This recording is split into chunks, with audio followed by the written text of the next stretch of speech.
Hello दोस्तों, नमस्ते। कैसे हैं आप सभी? उम्मीद एकदम बढ़िया होंगे, मस्त होंगे। दोस्तों, आज की इस वीडियो के माध्यम से हम समझेंगे।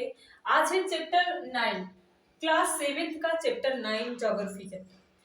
क्या नाम है इसका? प्राकृतिक प्रदेश एवं जनजीवन, सवाना प्रदेश। कौन सा? सवाना प्रदेश। सर्वप्रथम सबसे पहले हम इसके स्थित और विस्तार के बारे में अच्छे से जानकारी कर लेते हैं। इसका स्थित विस्तार कितना है? इसका इस सवाना प्रदेश जो है 5 अंश अक्षांश से 20 अंश अक्षांश के मध्य महाद्वीपों के भीतरी भाग में पाया जाता है। इसका विस्तार, ठीक है। अब जान लेते हैं कि इसको सवाना तुल्य प्रदेश क्यों कहा जाता है। ये क्वेश्चन बुक में पूछा गया है, इसलिए हम बता रहे हैं। ये कोई पॉइंट्स नहीं है, लेकिन क्वेश्चन पूछा गया है कि सवाना प्रदेश को सवाना तुल्य प्रदेश क्यों कहा जाता है। इस प्रदेश को सवाना तुल्य प्रदेश क्यों कहा जाता है? तो इस सवाना प्रदेश है, इसका सर्वाधिक विस्तार अफ्रीका महाद्वीप के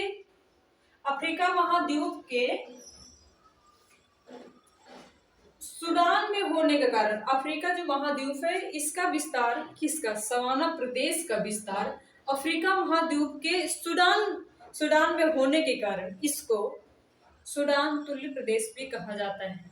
क्या मतलब कि जो ये सवाना प्रदेश है इसका विस्तार अफ्रीका महाद्वीप के सूडान में होने के कारण सर्वाधिक विस्तार इसका सूडान में है, इसलिए इसको सूडान तुल्य प्रदेश के नाम से जानते हैं। उसके बाद हम जान लेते हैं ये वनस्पतियां, यहाँ की वनस्पतियां कैसी हैं। देखो, यहाँ पर वर्षा के मौसम में, गर्मियों के मौसम में बहुत कम मात्रा में वर्षा होती है। बहुत कम मात्रा में वर्षा होती है। वर्षा वर्षा वाला मौसम जो होता है, पानी जिस मौसम में बरसता है, वर्षा होती है, वो बहुत ही छोटी मात्रा में होती। माना कि 3 महीने की बारिश होने के वाला मौसम आ रहा है, तो 15 ही दिन बारिश हो रही, बाकी दिन शुष्क पड़े रहते हैं। इसलिए यहाँ की जो वनस्पतियां हैं ये चौड़े टहनियों वाली होती हैं। इन घासों, यहाँ जो घासें पाई जाती हैं लगभग 3 मीटर की होती हैं घासें। इन घासों की जो टहनियां होती हैं मोटी होती हैं और टाइट होती हैं। यहाँ की सबसे प्रमुख घास कौन सी है? हाथी घास। हाथी घास है यहाँ की सबसे प्रमुख घास। कौन सी है? हाथी घास है। इतना हमने जान लिया। अब ये जानेंगे हम कि यहाँ पर जीव जंतु, यहाँ के जीव जंतु कैसे रहते हैं। यहाँ पर जीव जंतु जैसे हाथी हुआ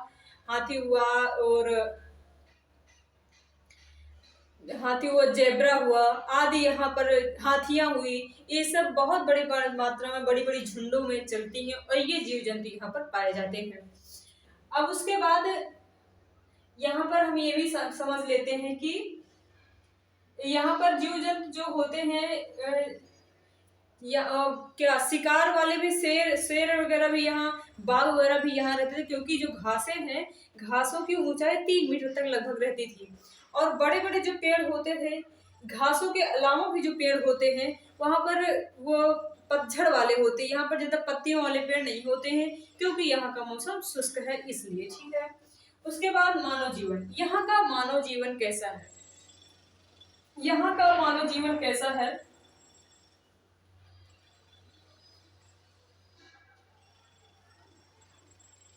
जस्ट एक मिनट।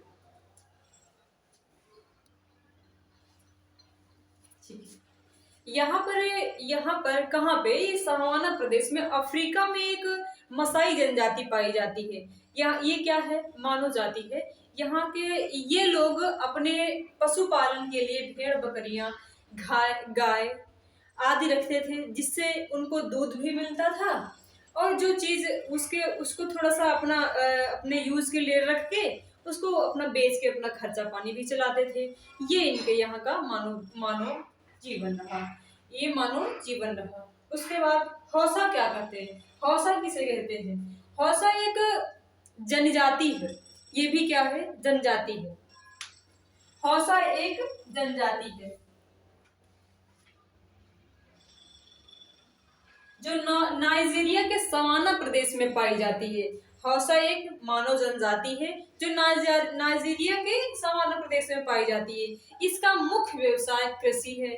ये अपने कृषि में क्या मूंगफली, उसके बाद जौ, बाजरा आदि वहाँ पर उगाकर अपना जीवन यापन करते हैं। और खाने के कृषि में मूंगफली, जौ, बाजरा आदि उगाते हैं। उसके बाद पशुपालन में भेड़, बैल, बकरियां आदि दूध के यूज के लिए और मांस की पूर्ति के लिए ये अपना रखते हैं। ठीक है, ये उनका व्यवसाय हुआ।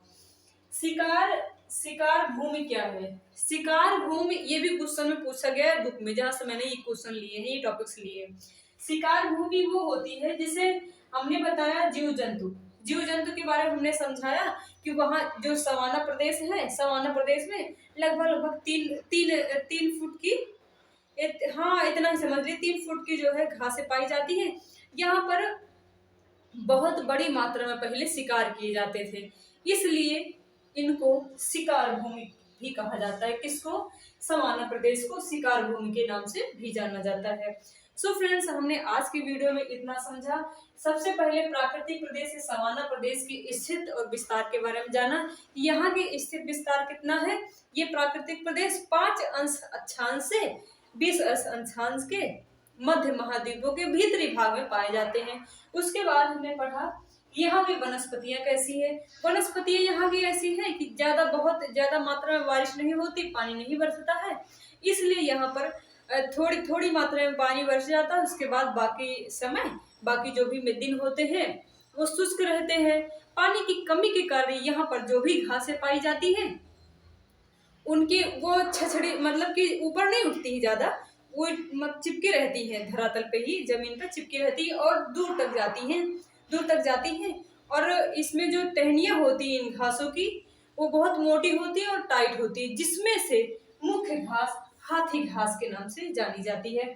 उसके बाद जीव जंतु के बारे में हमने पढ़ा कि जीव जंतु यहाँ पर हाथी, जेब्रा और उसके बाद हाथी, जेब्रा और हिरन आदि यहाँ पर बड़ी बड़ी मात्रा में बड़ी बड़ी झुंडों में चलते हैं, जो घासों को चरने वाला काम करते हैं, जैसे ये। ठीक है, उसके बाद मानव जीवन हमने बताया। यहाँ का मानव जीवन कैसा है? मानव जीवन यहाँ पर बहुत अधिक जो है बारिश नहीं होती है। इन लोगों का मानव जीवन कुछ खास नहीं है, बस अपना दिनचर्या जैसे तैसे चलाते रहते हैं। उसके बाद हौसा के बारे में हमने जाना कि हौसा एक जनजाति है जो नाइजीरिया में पाई जाती है। इसका मुख्य व्यवसाय कृषि है। कृषि में ये लोग मूंगफली, जो बाजरा आदि उगाते हैं और अपना जीवनचर्या चलाते हैं। और ये लोग वो अपना पशुपालन का भी काम करते हैं। पशुपालन में कौन से पशुओं को पालते हैं? गाय, बैल, बकरी आदि को मांस की पूर्ति भी हो जाती है इससे और दूध की पूर्ति भी हो जाती है।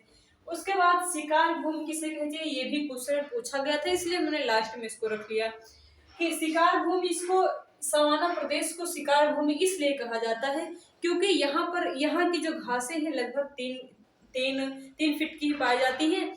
तो यहाँ पर पहले बहुत बड़ी मात्रा में शिकार किया जाता था, इसलिए इसको शिकार भूमि भी कहा जाता है। सो फ्रेंड्स, उम्मीद करते हैं कि ये वीडियो आपको अच्छी लगी होगी और जो टॉपिक हमने समझाने का प्रयास किया वो भी समझ में आएंगे। Thank you, good bless you, खुश रहिए, मस्त रहिए।